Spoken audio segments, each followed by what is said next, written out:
देखिए जी, मैं I don't like indulging in speculation. तो आप जैसे कह रहे हैं, ब्लैक बॉक्सेस को वापस पाना बहुत ज़रूरी है, क्योंकि हमें क्लियरली दिख रहा है कि हवाई जहाज has taken of relatively normally, और तुरंत टेक ऑफ के बाद में कुछ तो हुआ है विच हैज़, जो पायलट्स को डिस्ट्रैक्ट कर गया कि भाई उनको पहले उस मतलब उनको उस चीज जो जो कुछ भी हो रहा है उस पर नजर देना था। लैंडिंग गियर को ऊपर करने के लिए उनको इतनी आवश्यकता नहीं समझी। ये हो सकता है कि भाई उन्होंने कोई फेलियर डिटेक्ट किया है, पर वो फेलियर का कारण क्या है वो देखना है। आज तक G90 का जो ये जेनेक्स इंजन जो फिट हुआ है एयर इंडिया पे के जहाज पर, और बहुत सारे एयरलाइंस हैं दुनिया में जो जेनेक्स इंजन यूज कर रहे हैं अपने 787 पे और 747-8 पे, ये इंजन आज तक कभी डबल इंजन फेलियर हुआ ही नहीं है। 777 के इतिहास में एक ही बार, सारे 777 के इतिहास में, और वो 1500 से ज्यादा हवाई जहाज बिके हैं हम्म। 1975 से। हम्म। उसके सारे इतने सालों से, इतने करोड़ों फ्लाइट्स के बाद एक बार डबल इंजन फेलियर हुआ है, वो भी रोल्स रॉयस के ट्रेंट 800 इंजन पे, जब ब्रिटिश एयरवेज का हवाई जहाज बर्फ के वजह से, वो उनका जो फ्यूल ऑयल हीट एक्सचेंजर कहते हैं, जो पेट्रोल को गर्म करता है, क्योंकि देखिए आप, हवाई जहाज जब ऊपर उड़ता है आसमान में तो -50 डिग्री तक का तापमान हो जाता है, तो फ्यूल को गर्म करना पड़ता है इंजन में डालने से पहले। वो उसमें बर्फ जम गया, और वो रोल्स रॉयस का इंजन था, वो भी ट्रेंट 800 इंजन था। जो सारे मॉडर्न जनरेशन 777 है सारे G90s पे चल रहे हैं। आज तक कभी डबल इंजन फेलियर हुआ नहीं। और 787 तो कभी क्रैश ही सेवन नहीं एट हुआ अभी सेवन तक। मीम साहब, उसको मैडम बाकी छोड़िए, 1200 हवाई जहाज उड़ रहे हैं। अगर फेडेक में इतना मैसिव क्रैश होता, सारे दुनिया के एयरलाइंस उस हवाई जहाज को तुरंत जमीन पे उतार के वहीं रख देते।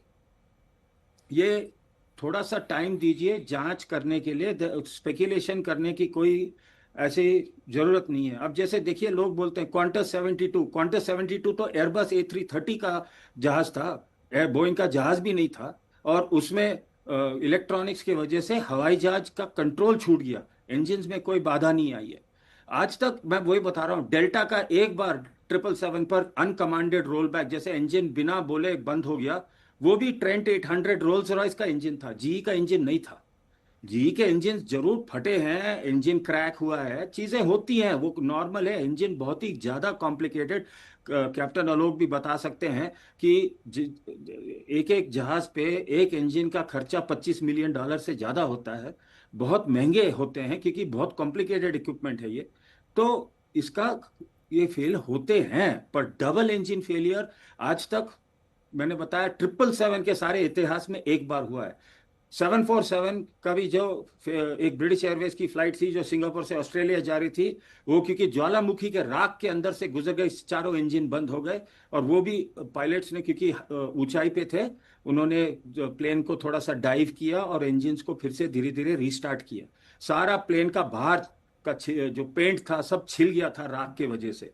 सो आई अपने मैं दर्शकों को ये बोलूंगा, प्लीज स्पेक्युलेट करने की जरूरत नहीं है, जरूर लॉस ऑफ फेलियर हुआ है कोई भी एक्सीडेंट में। वो बोलते हैं एक मॉडल होता है स्विस चीज मेथड। इसका मतलब है कोई एक एक्सीडेंट सिर्फ एक कारण से नहीं होता है, it is a chain reaction of failures. अलग अलग चीजें को बिल्कुल एक अलाइनमेंट में आना पड़ता है, जब जाके एक एक्सीडेंट होता है। कि फ्लैप्स को अगर कोई प्रॉब्लम था, इंजन में कोई प्रॉब्लम था, फ्यूल में प्रॉब्लम था। 787 सबसे मॉडर्न जनरेशन एयरक्राफ्ट है। अगर एयरक्राफ्ट, और आलोक साहब तो A320 भी चलाते हैं, वो it was the first major fly by wire system. उसमें इतना फ्लाइट प्रोटेक्शन है, कंप्यूटर ऑटोमेटिकली, जैसे अगर उनका प्लेन में करेक्ट टेक ऑफ कॉन्फ़िगरेशन में नहीं रहेगा, हम्म। उनका कंप्यूटर डायरेक्टली स्क्रीन पे लाल दिखा देगा, बोलेगा आपका प्लेन टेक ऑफ के लिए तैयार नहीं है, आपने थ्रस्ट क्यों लगा दिया। सो एज बहुत सारे सेफ्टी और प्रोटोकॉल्स तो, चेकलिस्ट तो बने ही ठीक हैं, है। पर कंप्यूटर्स में ही सेफ्टी प्रोटोकॉल्स बनाए गए हैं। सो हम्म। इसको इतना जल्दी, ये इतना आसान इसका आंसर नहीं है।